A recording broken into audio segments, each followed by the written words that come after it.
గడిచిన రాత్రంతా దేవుడు మనకు తోడై ఉండి మరొక నూతన దినములోకి మన అందరినీ ప్రవేశపెట్టినందుకు దేవునికి కృతజ్ఞతలు. ఈరోజు మంగళవారం దినములోకి మనల్ని దేవుడు సురక్షితంగా ప్రవేశపెట్టాడు. దేవునికి లెక్కలేని స్తోత్రాలు మనం చెల్లించుకోవాల్సి ఉన్నది. అలాగే దేవునికి రుణపడి జీవించవలసి ఎంతగానో ఉన్నది.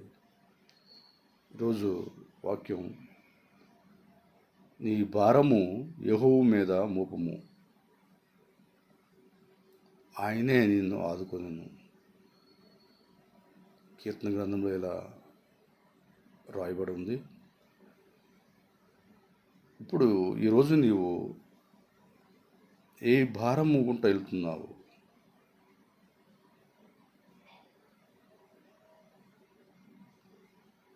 ఆదరణ లేక ఒంటరిగా ఉంటున్నాను, నన్ను ఎవరు పట్టించుకోవట్లేదు, నా పరిస్థితి ఏంటి, నా దారులన్నీ మూసుకుపోయాయి, నా ఎటువైపు వెళ్ళాలి అర్థం కాక అనే భారం మోయిస్తున్నావా? లేక కుటుంబాన్ని ఎలా పోషించాలి అనే భారం మోయిస్తున్నావా? నా బిడ్డలను ఎలా బ్రతికించాలి, నా భార్యను ఎలా బ్రతికించాలి, నా పరిస్థితి బాగలేదు అనే భారం మోయిస్తున్నావా? ఉద్యోగం లేక లడిపోతూ భారం మోయిస్తున్నావా? వ్యాపారంలో నష్టాలతో భారం మోయిస్తున్నావా? అలాగే తీరని సమస్యలతో, కుదరని రోగాలతో, అనేకమైన సమస్యలు నేను చుట్టుముట్టి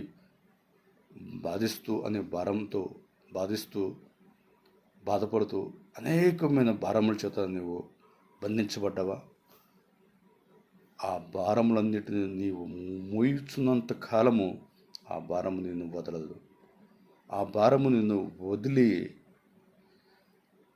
నీవు సురక్షితంగా జీవించాలంటే నీ యొక్క భారాన్ని దేవుని చేతిలో పెట్టాలి. ఎందుకని దేవుని చేతిలో పెట్టాలంటే, దేవుడు నేను సృష్టించాడు కనుక